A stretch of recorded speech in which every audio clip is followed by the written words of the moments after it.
Hi, I'm Jacob, a staff writer for Sacred Earth Journeys. In this conversation, I'm joined by Dr. Neale, Buddhist psychotherapist and author of the book Gradual Awakening. Miles has immersed himself in the world of Tibetan Buddhism for over 20 years, where he's been mentored by wonderful teachers such as Professor Robert Thurman and Geshe Tenzin Zopa. In this conversation, we take a deep dive into why Miles was drawn to Tibetan Buddhism as a young man and why he feels this profound tradition in particular holds immense power as a surviving tradition where the majority of its wisdom and practices are still miraculously intact. Miles shares about the practical and scientific aspects of this ancient tradition as an effective way to awaken for the benefit of yourself and others.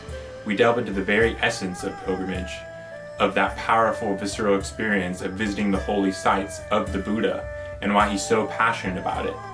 This leads into a conversation about Joseph Campbell's The Hero's Journey and the fascinating psychological, metaphorical, energetic, and mythical aspects of pilgrimage and the real treasures that are uncovered. In closing, Miles feels that if the stars align and we are able to proceed with our pilgrimage to Nepal and India later this year, that'll be one of the most remarkable pilgrimages he has ever put together. We invite you to stay tuned for that and enjoy the interview. So we're here with Dr. Neale. So how are you doing, Miles? You want to tell us a bit about this journey coming up? Well, first of all, I got to say that it's a pleasure and an honor for me. Running a pilgrimage is not just a kind of everyday tour or travel plan or opportunity. It's something deeply spiritual and deeply meaningful. And they say in the Buddhist tradition that we should look very carefully at the causes and conditions that need to come together for spiritual things to manifest. And certainly under COVID and under all that the world has endured at this historic period, to even fathom that we will be able to travel as a group, all being healthy across borders and across countries, and to meet together after what might be a year and a half of lockdown and severe austerity and economic collapse and all the rest of it, devastation, that a group of people with the inclination to travel to holy places, led with a great master, a young but great master nonetheless, and to find their way to the holy sites of the Buddha, to me is beginning to dawn on me that is a kind of epic, mythological level kind of story, actually. And there will be no doubt, if all the stars align, that if we can make it on this journey, if we can actually arrive there safely and proceed with the tour, that the odds of us all coming together to do something like that are astronomical. But nonetheless, the kind of merit, the kind of unbelievable spiritual bounty that will create is for me, it's just creating a tremendous amount of energy in my mind, just even thinking about it. It is starting to feel like it could be a very historical situation. I feel like if we can pull it off, it will be one of the most remarkable pilgrimages I've ever put together and ever had the pleasure and fortune to be on. Yeah, that's great. Thanks for mentioning, just in terms of COVID, and the whole crisis going on, and how this would be a true blessing to pull off. We've seen cases really going down in Nepal and India, thankfully, so we really have high hopes for the future. So now I just want to ask a little bit about you and kind of what aspects of your journey have really brought you here and led you to be leading this important journey to Yeah. Nepal, India. Thank you. It's a great question. It's something I've been thinking about. Like, I've been asking myself, like, out of all the things I could do with my time, why do I want to do this? Yeah. And of course, there's a backstory to why, let me start by saying pilgrimages are perhaps the most meaningful thing that I do. I do a lot of things. I work with clients As a psychotherapist, I write. Occasionally, I've written a couple of books. I'm a father, I'm a husband. Of all the things that I can do with my precious human life, the pilgrimage is probably the most meaningful thing. And it's a very layered answer to your question, but I started my first pilgrimage when I was 20. I found my way from Hong Kong, where I was raised. I made my way to the United States for college. I went to Wheaton College in Norton, Massachusetts, very small liberal arts. By the time I got to my first semester, I met a zany Zen psychologist, and it blew my academic trajectory into smithereens. I went completely off course. I know I wound up being what's called a Wheaton Scholar. And a Wheaton Scholar entitled me to study whatever I wanted. It didn't even matter if it was on campus or not. And so I cobbled together an independent study that would lead to my degree. And that allowed me to go to India for a semester, and also to Harvard Medical School to study the scientific studies of meditation. And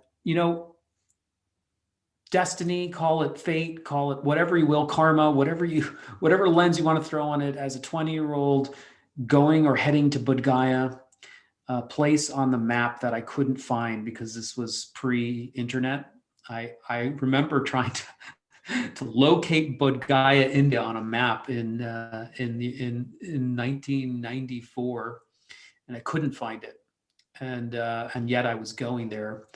And that, of course, is the site where the Buddha gained enlightenment. And I didn't know quite what I was getting into. But if you know my backstory from either Gradual Awakening or seeing me on a show or a podcast or whatever, I had a lot of trouble or difficulties in my childhood. I had a lot of depression and anxiety, didn't quite feel like I fit in. And I was a seeker. I was a young seeker. I was really looking for something deep and profound and illuminating about the nature of existence, about being alive. And there I was at 20 underneath the Bodhi tree where the Buddha gained enlightenment 2,600 years earlier. And it changed my life. It totally changed my life. It gave me a whole new vision of possibility, and certainly a whole new vision of what the purpose of life is and what the purpose of life is. And so, those kind of very powerful early experiences create very deep impressions. I met a teacher there. I fell in love with this teacher. I fell in love with Buddhism. I made certain pledges and commitments to come back, and indeed I did. I have been on pilgrimage to Bodh Gaya. This pilgrimage with Sacred Earth Journeys will be my 9th trip to Bodh Gaya. And every time I go back, I learn something new. I reconnect not only with my childhood sense of wonder, but I also learn something much deeper, that you can never step into the same river twice. And each time I'm growing. And I had the pleasure and fortune at some point not only to travel there as the pilgrim, the student pilgrim, but then I started sharing that experience with my own students. I think we learn in many different ways. We can learn from books, we can learn from YouTube, we can learn from teachers, we can sit in classrooms, we can even sit in meditation halls and meditate. But if you want to learn Buddhism properly, and if you want to have a very powerful visceral experience, there is nothing like going to the holy sites of the Buddha on pilgrimage with thousands of other pilgrimages in what's called entering the stream. Entering the stream is a way of understanding that what you're doing is entering into a long, very historic legacy of other like-minded people who are motivated like you to seek enlightenment in this very lifetime. It's very, very powerful. And so I've now led several pilgrimages where I've had the fortune to see in students and participants' eyes the very same wonder and the very same expression of awe, like coming home. That feeling of finally, after a long, long journey, coming home. I have seen that in other people's eyes and their expression, and it is truly magical. It is one of the most meaningful things that I can ever do. And so that's what sort of inspires me. And so we now have the convergence of my general wish to share pilgrimage, but then also in the context of coming out of COVID and out of being under lockdown. In 2020, I had another pilgrimage planned to Ladakh, which we had to cancel. And so I think people have been stuck at home. I think the more that we're at home and the more we're isolated, the more that we sort of are prone to depression and anxiety, but also hope is beginning to diminish. And there couldn't be a better time to rekindle hope than having the doors open for a pilgrimage and a spiritual journey again. Yeah, my next question was going to touch on kind of the importance of pilgrimage. And I know there's this saying attributed to the Buddha when he says, when I'm gone, visit the places that were key components to my life, which we know in the Sacred Earth Journeys pilgrimage is the place where he found awakening, the place where the place he was born first and foremost, the place he found awakening, the place where he began his teachings, and the place he died. So if you haven't yet, is there anything you could touch on to do with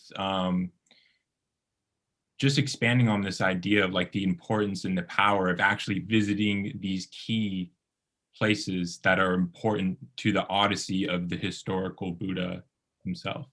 Yeah, it's such a great question, Jacob. I mean, there's a number of different ways that we can look at it.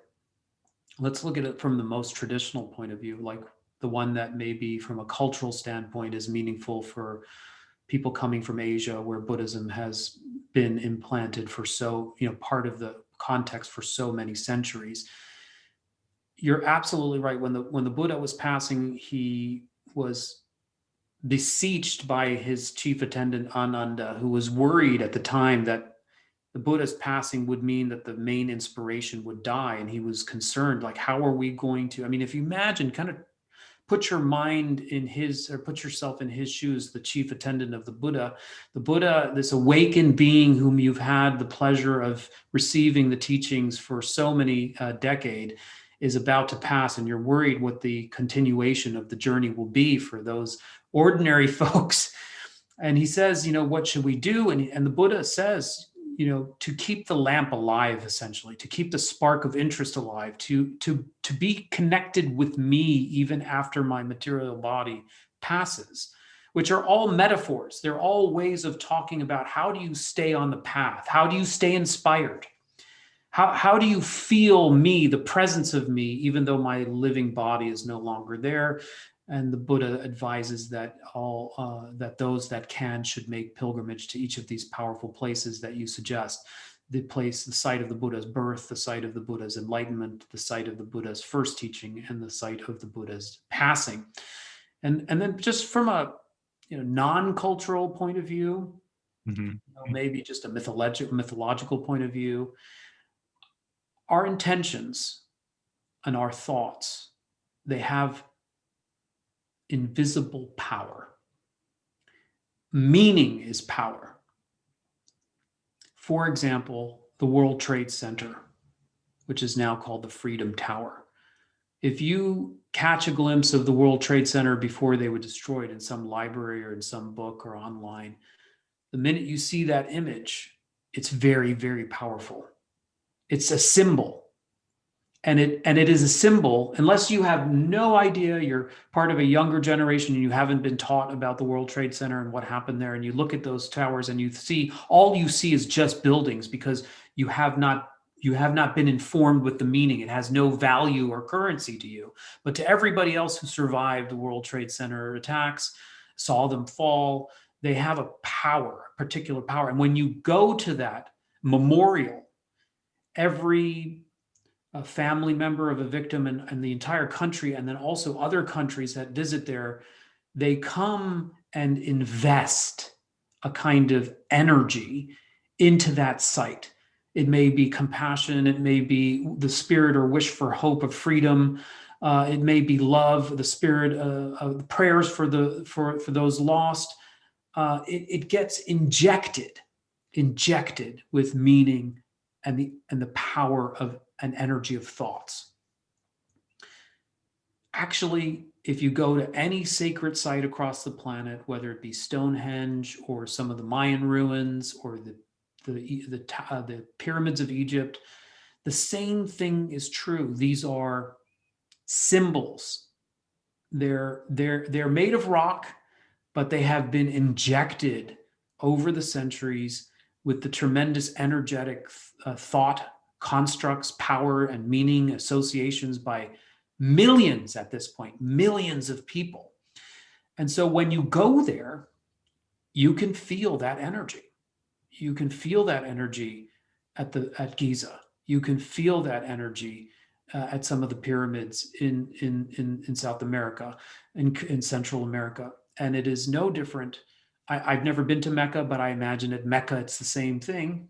And certainly in Jerusalem, the same thing. So when you go to Bodh Gaya, which is considered the epicenter of the Buddhist world, that has attracted pilgrims from all over the world, not just for decades, but for centuries, who come there and do spiritual practice, mostly revolving around love and compassion.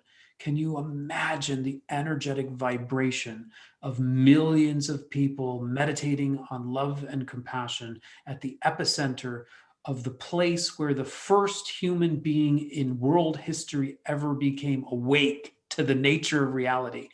It is definitely supercharged. So that's another way of looking at it. And of course, we can also examine another frame of reference. You have the cultural or the religious, and then you have the psychological, maybe.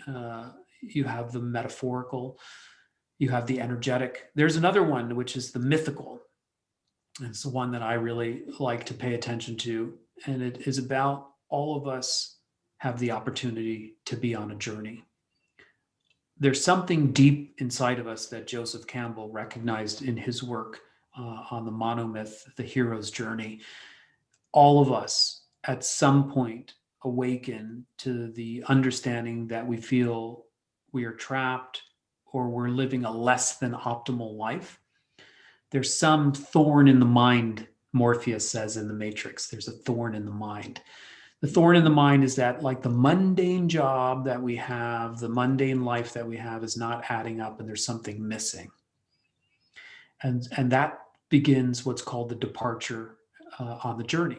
And the departure leads to a great trial. Usually in indigenous cultures, they set up rites of passages for their youth to migrate through and learn and be tested in order to gain a certain competency and a certain confidence. And in secular Western society, most of us have lost those rites of passage, and we've lost the metaphors and the stories that would have provided us meaning. And so we've been indoctrinated into another kind of ethos, one in which it'll sound familiar to you. It's, you should be a good boy or girl. You should go to school. You should make lots of money, and you should live the white picket fence American dream, something like that. But then you die. Then you die and life is over, because once you take your last breath and your brain, the electric activity in your brain ceases, it's over. It's over. But that's not how the Buddhist worldview operates, nor is it the myths and legends and stories of all cultures that came before 300 years ago in the scientific paradigm. They all knew we were eternal. They all say the same thing. We are everlasting. We are eternal. We are here to wake up in whatever way. And in order to wake up, you have to leave home, the metaphor of leaving home, leave this ordinary sense of the world. You have to be tested. And in that test, you will discover something profound about who you really are. And so that is the mythological level or dimension of a pilgrimage. And that's probably, now that I'm even sharing this with you and thinking about it out loud, it's probably the one thing that makes the journeys so meaningful to me. And that would make sense, right? Why would you go back again and again and again to the same places? Well, it's not just the place. It's what's actually happening to the people that go to the places. When I see that look of awe and wonder, what I'm seeing is somebody really recognizing who they really are, possibly for the first time. And there couldn't be something more profound or powerful in my estimation. Well, there's a lot to unpack there. I really like your mentioning of Joseph Campbell and the monomyth, and that's something you touch on throughout your new book, Gradual Awakening. And according to Joseph Campbell, yeah, we go on this journey and this initiation, and in a way, we can almost view this pilgrimage in that way, where we're setting out on this journey, crossing thresholds, undergoing trials, perhaps. Lots of them. Lots of them. But obviously, an important component of the monomythic model is the return. So we've talked about a little bit about what to expect on the journey, the power of these kind of power places. So, I mean, what would you say are the types of supposed boons that attendees are going to be bringing home and bestowing perhaps on their own lives and maybe on their surrounding communities' lives? Sure. And maybe the best way to answer that is to just back up a little, and maybe I'll do a little bit of each of the journeys, because it just, in hearing your question, it makes sense. Like, the departure is not easy, especially during COVID. Okay. The people that are going to go on this trip, if we are all systems go and allowed to go, the people that are going to go on this trip are the people that are the most intrepid. They're the most courageous. They're the ones that are going to face the risks. And once they cross that threshold, buy their ticket, pack their bags, get accepted, and are on their way, this is not an easy trip. This is not a pleasure cruise. This is not even a pilgrimage to other places that I've been that are much more structurally, the infrastructure is there. And I took a pilgrimage to Sri Lanka, and Sri Lanka's infrastructure is beautiful. There's beautiful beaches. There's clean food. It's a very hospitable and comfortable ride. Not so on this pilgrimage. And so right away, there's going to be a self-selecting group that selects out. They're going to be the more courageous, more intrepid, the ones that are really hungry, and the ones that are willing to put up and to face more extreme challenges. The northern area of India, the state of Bihar, where most of the Buddha's holy sites are found, is inevitably one of the poorest of the entire country. And the infrastructure there is very raw. And you have to watch what you eat. You have to endure not very, I would put it at very modest accommodations. Dust. Often things get canceled at the last minute. You have to actually put up, especially if you come from the West and you are acclimatized or are used to a very comfortable ride. What the pilgrimage inevitably does is kick up, excuse my French, a lot of your shit. You will be homesick. You will be hungry for the foods that you want. You'll want your creature comforts. You'll be assailed by things, and you'll always remember that you did this voluntarily. So you have to have a very good motivation, but it stretches us. It stretches us. It forces us to confront that we come from wealthy cultures and societies, and we have grown too accustomed to being detached and removed from ordinary realities. And in a way that very much follows the Buddha's life story of leaving the palace and having to confront old age, sickness, and death, and endure difficulties and hardships. And that's one of the purposes of a pilgrimage. Is it represents a trial, rites of passage, and it has its own trials. It's also a 3-week, roughly 2-week, depending if you add the extension on there, could be up to 3 weeks. It's long, it's hard, it's not that comfortable. You have to have a good motivation, and it will test you. It will test your endurance. But then on the other hand, you'll have an initiation into the Buddhist worldview with a real master, and you will be surrounded by like-minded people who have the same interest and inclination and are willing to support you. And there will be some unbelievable moments on the trip. There always are some breakthroughs. Those breakthroughs may not happen anywhere else. They may not happen under any other kinds of circumstances. And so those are the little treasures. Like, you discover who you really are. You discover what you're made of. You discover what your priorities should be. You discover that you can let go of this or that. You discover that you're happy to let go of an old life and embrace a new life. These are the treasures. They're subjective treasures. They don't necessarily come in mementos and keepsakes, although beautiful photographs from trips are wonderful. But they are like, if you rub and test something, you break the crust, something new can come out of that, and those are the treasures. And so at the end of the journey, you bring that treasure home. You don't. It doesn't belong in Bodh Gaya. This is one of the key things, is what you discover is that it's not about the place. And this is key. What you discover on your own heroic journey, what you discover on pilgrimage, is that the pilgrimage was only facilitated by the space and the places and the terrain and the people. But what was really discovered and what was really encountered was something within. It was about your own mind. It was about your own heart. It was about your own worth. It was about your own courage. It was about your own voice. It was about meaning. It was about purpose. None of these are tangible assets. You can't buy or sell them anywhere. Now you have claimed them by right. You have claimed them by trial. I like to say, without no treasure without trial. It's true. No treasure without trial. So I like to put the hero's journey into 3 parts. The first one is, there's no new vistas without leaving home. You never get to discover anything new and fun and creative and deep and profound without leaving home. You never get you never get the bounty of a treasure without a trial. And then the third part finally answers your question. Sorry to delay so long, but the third part is, you don't get to keep the treasure. The treasure is for others.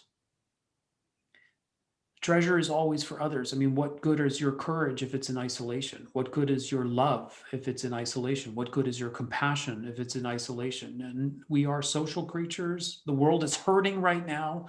The world is undergoing its own metamorphosis and is undergoing a huge transition right now. We are seeing the old guard of a certain politic and economic structure declining or collapsing.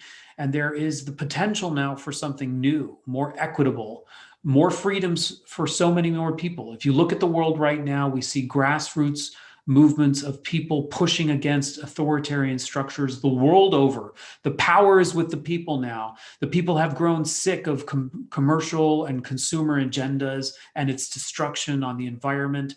And that the world is speaking. It's time for a different world to live in. And so it requires ordinary people to find their brave heart and their voice. And so that's what a pilgrimage does. It's a rites of passage to get our priorities straight, that we can find our bravery, our courage, our voice, our love, our compassion, but then to come home and do something new, to come home and to be part of change. And so that's what we need. And that's how you make a pilgrimage that not everybody can go on. That's how you make it about other people. You think about the people that would have loved to come with you and couldn't. And you return home with something profound based on your sacrifices, and you offer it to them. That's the return with the elixir. Yeah, that's amazing. I mean, inevitably going to these power places and following the trail of the Buddha's life, you're bound to reconsider your own actions and kind of going ons of life back home. Yeah. Thank you for sharing, and thank you for kind of walking us through the entire process as opposed to just merely the end. So now I want to transition a little bit into kind of just the tradition of Tibetan Buddhism and kind of what it means to you. Obviously, at Sacred Earth Journeys, we deeply value and respect the transformational power of all kinds of traditions worldwide, whether it be the traditions of the Maya in Yucatan or in Peru. And I'm sure you value these traditions too and what they have to offer. I guess I'm just curious as to what it is about the Tibetan Buddhist tradition and the transformational power that it holds, and why this resonated with you and why you chose to spend, I believe, over 20 years immersed in this tradition. Yeah, that is, I mean, that's a very profound question, and it almost leaves me speechless. And certainly we could, I mean, I don't even know how to begin to answer that question. Why is Tibetan Buddhism specifically so profound? Well, a lot of it we have to leave up to karma, because I could have found Christian faith tradition. I could have found shamanism. I was a seeker, and it, the karma is that, I mean, what I truly believe, without sounding so superstitious, is that I had a past life connection with Tibetan Buddhism. And that's why at such an early age, I mean, what am I doing at 20 years old, giving up attractive girlfriends and parties at college that I should be invested in? I didn't have any interest in it. Didn't have any interest in it. But when I finally found my way to the Bodhi tree, what's called the diamond throne, I felt home. And I can only chalk that up to past life experiences. They have left impressions on my mind. Those impressions compel me to reconnect with those places again and again and again. And look, in this lifetime, I'm now 45. I'm going on my 10th journey. I hope for a long life that I'll continue to do this. And then if we really believe in the transmigration principle, the infinite life principle, well, I have created in this one lifetime a whole cachet of the most powerful imprints on my mind have been about this place and what we do there and the traditions that brought me there. And so that will inevitably create further momentum for me to reconnect with them in future lives. Specifically, Tibetan Buddhism, it has a lot of dimensionality. It has a very good, coherent science about the mind. We can say that. It's not superstition. It has a kind of superstitious trapping. You can find that, the cultural parts of it. But I like those too. It has ritual.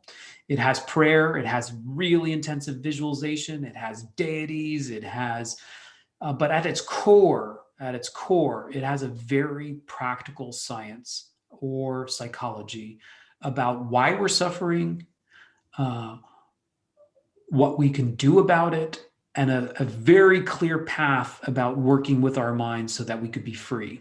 And in all my workings and observations and dabblings, I haven't yet found something as clear, a roadmap of working with one's own mind so that you can work with challenges and free yourself and gradually awaken.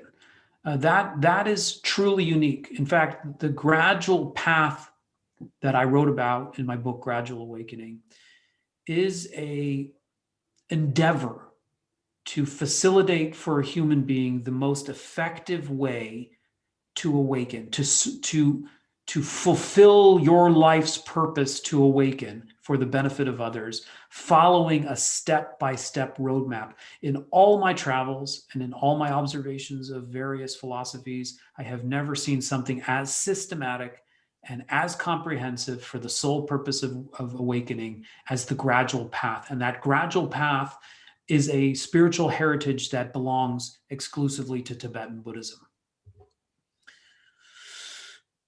Yeah, some great insights there. And I think as we study multiple traditions,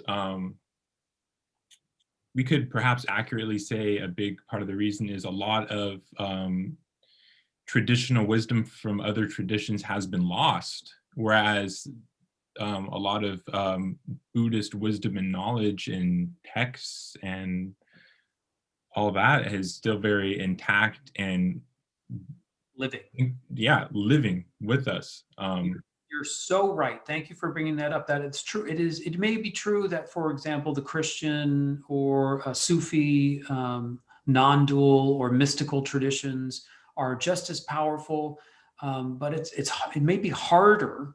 It may be harder to find living masters and lineages. And when you go to a place like Bodh Gaya or you go to Nepal, you can find living monasteries and living temples that are actually like university centers where people are studying the living tradition of Buddhism, stretching back in an unbroken chain all the way back to the Buddha.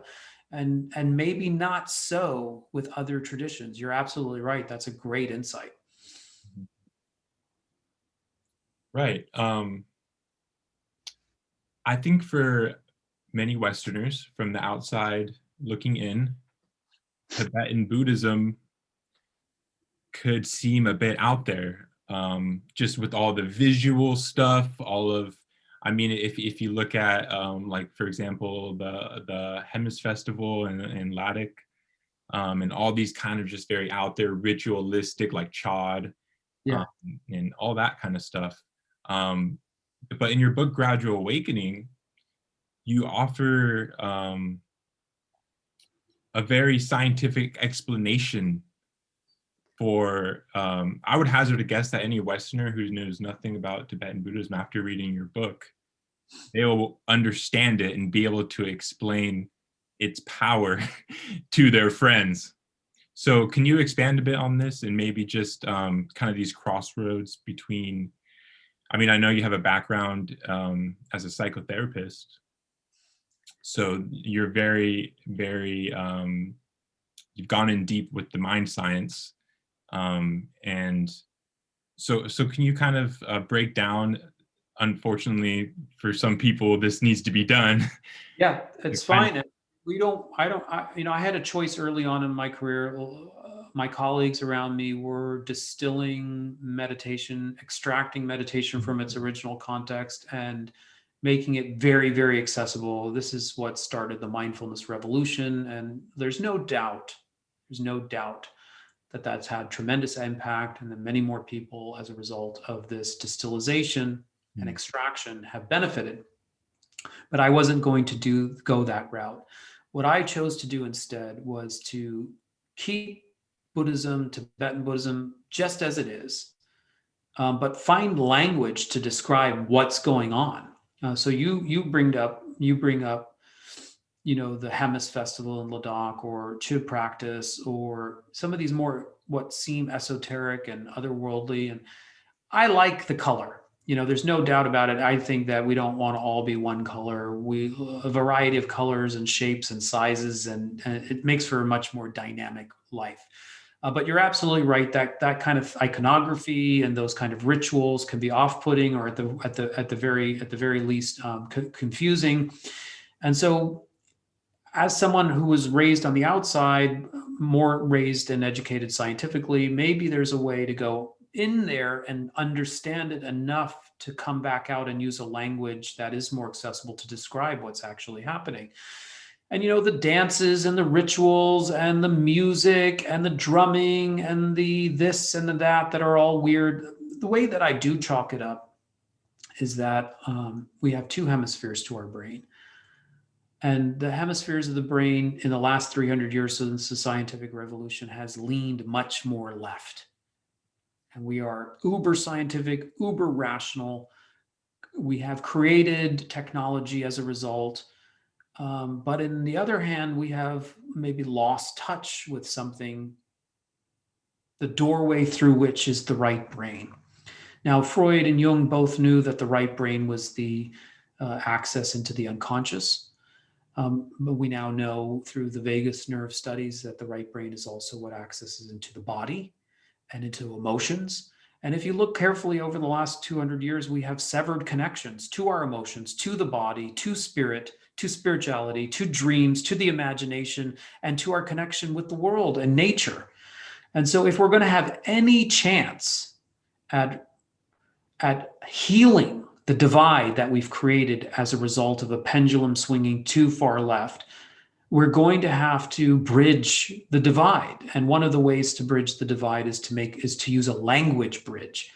If we could understand and appreciate that the brain and the unconscious speaks in the language of symbols, it speaks in the language of myth, it speaks in the language of dance, it speaks in the language of ritual, it speaks in the languages of images, then that's how we're going to talk that language and talk our way back into a dialogue with those parts of our psyche that we have fractured and fragmented. And so when you look at a Hemis festival where you see these beautiful Tibetan dancers that are wearing masks, they're doing a psychodrama. It's a story. And in India, it's the same thing when they reenact the Bhagavad Gita, which is a hero's tale narrative with creatures and gods and rituals and sounds and music. And the whole village gathers around, just like they do at Hemis. The whole village gathers around and they witness a psychodrama, a war between good and evil, and an awakening. What they're doing is they're speaking to the deepest, most primitive, primal parts of our mind that want to participate and to awaken. And so it's like every year the Hemis Festival is a reminder of what our true purpose in life is to face challenges, rise to the occasion, and claim our victory for the benefit of others. And but it's speaking a different language than just reading, 200 pages of Moby Dick or whatever. Moby Dick is a hero's tale too. You can do it that way, but this is the way ancient cultures did it. It's almost psychedelic. The colors and the smoke and the incense and the masks and the deities. It is psychedelic psychodrama in dream time, speaking directly to your core brain about who you really are and why you're here. Yeah, that was I love that explanation. I really do. And I think also a lot of people kind of looking in on this very colorful tradition full of all this dance. Just, yeah, again, colors and just different ritual practices. They might come to wonder, hey, is this what the Buddha did? And is this what Buddhism at its foundation was? So I think many people get curious about that. And I think you and I both know Buddhism obviously underwent many transformations.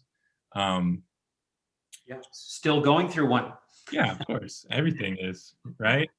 Emptiness.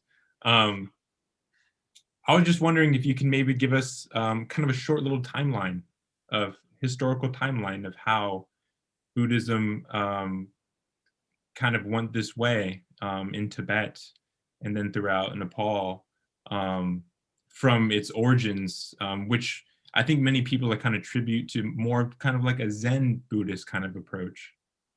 Yeah, I mean, I'm not a historian, so I'm going to not do a very good job of it. I could maybe refer to my mentor, Robert Thurman, who does a great job with this. Other people, but in essence, if you just want to carve in a 1500-year period into blocks or segments of 500 years, the first 500 years after the Buddha's first teaching is considered the sort of orthodoxy or the basic Theravada, it's called, this the way of the elder.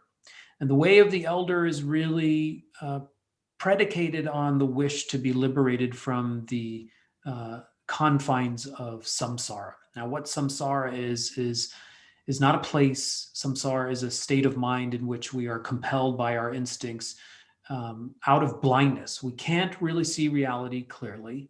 We are compelled by addictions and afflictions and wantings and yearnings. We create tremendous amounts of force or energy or karma, and we have to experience the fruits of all of our addictions. And we're caught in a kind of hamster wheel of feeling and reacting, or feeling and acting, and then reacting, and then feeling and then reacting. And we're kind of just in a perpetual state of blindness, bouncing around like a hamster in a wheel. And the first 500 years of Buddhism is really predicated on getting off the hamster wheel. If I could just put it as cleanly, as simply as that. That form of Buddhism stuck around in India and eventually found its way to places like Sri Lanka. So Sri Lanka is a stronghold for Theravada Buddhism, for the way of the elder. And then there was another kind of period that develops around the turn of the millennium. And this is based on a series of sacred texts that were illuminated in the imaginations of profound practitioners.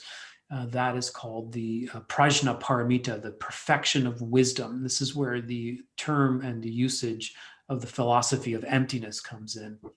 And that starts a whole new revolution in Buddhism, what's called non-dualism. that the idea is not to necessarily escape the hamster wheel, but to understand that the hamster wheel is merely just a state of mind. And so we could stay right here and be life artists. We can re-engineer the world. We don't have to leave it. And that's a revolutionary, profound understanding, because most spiritual traditions up until then all had the idea of samsara, of some way of form, and all had the idea of moksha, or liberation, or escape. But it isn't until the non-dualism that happens around the turn of the millennium and the idea of the emptiness of things that allows us to come back into this very world with clearer vision and hearts of compassion in order to re-engineer it. Fantastic. Then you have another development that happens about 500 years, 500 AD, CE, if you like, where there is another revolution in which the very same spirit of re-engineering the world based on love and compassion and this clearer vision is still driving the ship, but that they find new methodologies and technologies to speed the re-engineering of the world. And those are called the tantras. And those tantras did actually spread all throughout Asia. By the way, the Prajnaparamitas and the non-dual traditions spread and kept a stronghold in East Asia. So you can find them in Vietnam, and you can find them in China, and eventually Japan and Korea. And the tantras, 500 years later, they are in Kashmir and northern India, and to find their way into the Himalayan region. And what's very interesting about the Tibetan situation, and believe me, I wish I was a scholar and I wish I was a historian and knew much more and could do a much more eloquent job. But in Tibet, something very unique happens in which all three traditions, the tradition of renunciation kept alive by the way of the elders, the tradition of non-dualism and the Prajnaparamita kept alive by the East Asians, and the tantric technologies all were preserved in the monastic universities of Tibet as a single art form. In other words, they were seen not as three separate movements, but as a single continuum, one being a foundation for the other. So they were never dispensed. They were all taught in harmony. And that was the only place in Tibet where all three were preserved. And it is because of that that Tibet, in its great isolation for most of its history, preserved all of those things. And when the Chinese invaded Tibet in 59, it is because of the invasion that the dissemination of the full curriculum of Buddhism was bequeathed to the entire world. And so we are recipients now of what the Dalai Lama calls the Nalanda tradition. He considers himself an heir of the Nalanda tradition. The Nalanda University is in Bihar. It is part of our tour. It was one of the first public universities of spirituality on the planet, and it was a stronghold for the preservation of all three of these major streams of Buddhism taught as a single kind of coherent system. And even though Buddhism was destroyed in India, and it was eventually it went through several destructions in Sri Lanka, and then eventually in Tibet, it was destroyed there by the Chinese. But because courageous people valued Buddhism and that they would sacrifice their lives to preserve it, the early monks and Tibetans that came their way over the Himalayan pass in 59 they were the ones responsible for keeping the Dharma alive at the cost of their own life, and bringing it back into India and back into the refugee camps in India. And it is because that tradition was kept alive there that even they made it to the West. So when you think about it in these terms, what it does for me, it makes me really respect that I can order on Amazon and in 2 days get a text called The Great Treatises of the Stages of the Path to Enlightenment, authored by Lama Tsongkhapa, who realized the stages of the path, gained awakening in some 1600s. And I can order that book. In 2 days, it will arrive. But what has gone into that book, how it has been preserved, who died for me to have the opportunity to use my own precious human life to seek liberation is an extraordinary privilege, unbelievable privilege. And so that's why they say, don't put those books on the floor. Don't step over them. Don't put them by the fire. Treat them with respect, because what has gone into preserving those lineages is unfathomable. Yeah, that was quite an incredible explanation, actually. Very thorough, very easy to follow. So I thank you. Yeah, and that is quite incredible how much perseverance went into this arduous journey of bringing this knowledge out of harm's way into India. And just a few weeks ago, I was on my Kindle and I was just like, yeah, I'm gonna order Gradual Awakening. Boom, button hit, and I had the book in my hands. You know. So yeah, I think that is a really important thing to think about. So thanks for that good finishing touch there. And finally, returning to the journey, I hear that you are co-leading this journey with Geshe Tenzin Zopa. Do you want to talk a little bit about this and what to kind of expect? Yeah, sure. I mean, let me say this. I usually run these tours on my own. I have in the past run 2 prior pilgrimages with Geshe Tenzin Zopa. When COVID hit, I felt myself, first of all, I lost the pilgrimage, but then I felt that I was way out of depth. I was out of my league. I am a therapist. I'm a Buddhist teacher. I got away with, in normal conditions, I got away with leading tours and pilgrimages. I actually do put an entire year into curating the most profound and meaningful trips I could possibly engineer for people. They are, in my estimation, just as challenging as writing a book, except only 25 or 30 people ever get to read them.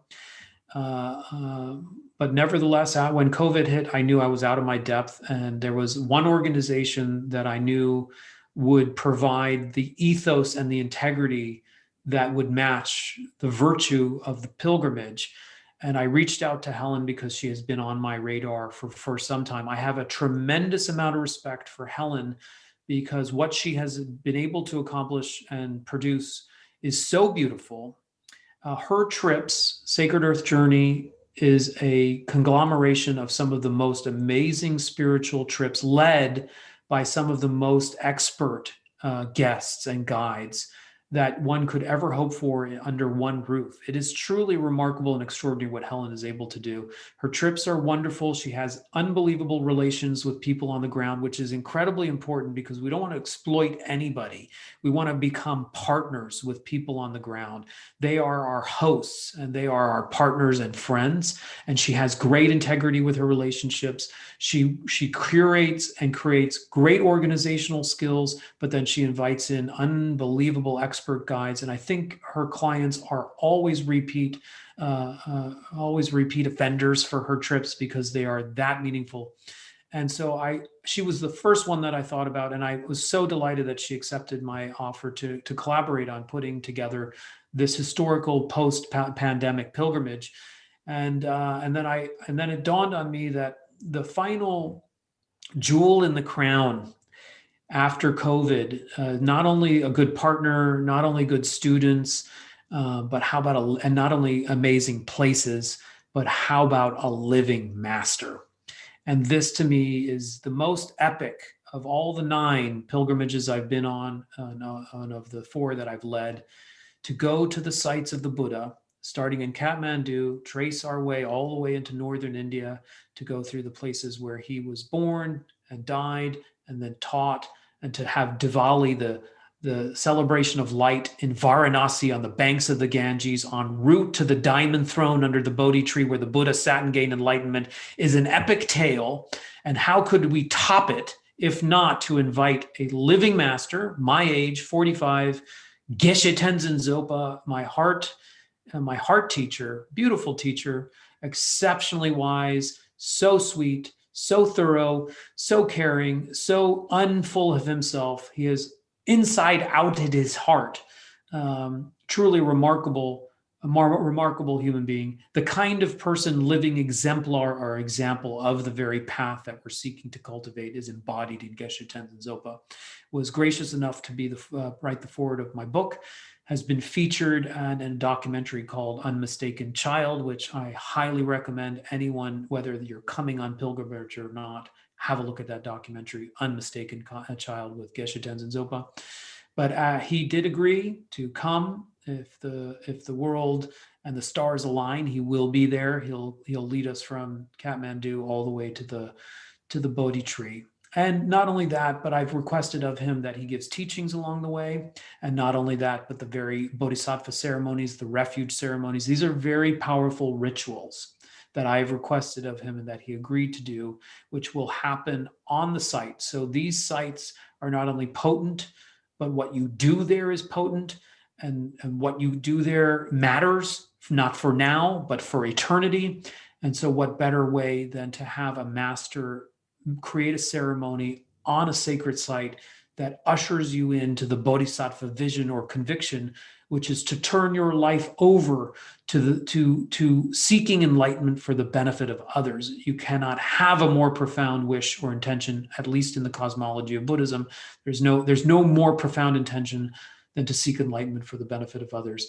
And in order to do that, you have to be initiated or guided into a ceremony. And they say that the most significant way to do a ceremony is actually at a sacred site with a spiritual master. And so that is what is on offer and possible if all the stars align for our trip. Well, wow. I mean, we really sure hope those stars align then. Anyway, this has been Dr. Miles Neale, and we thank you for your very thorough explanations and your very joyful, wise, clever spirit. Thank you. And we really, really are looking forward to this journey. And again, just hoping the stars align on this one.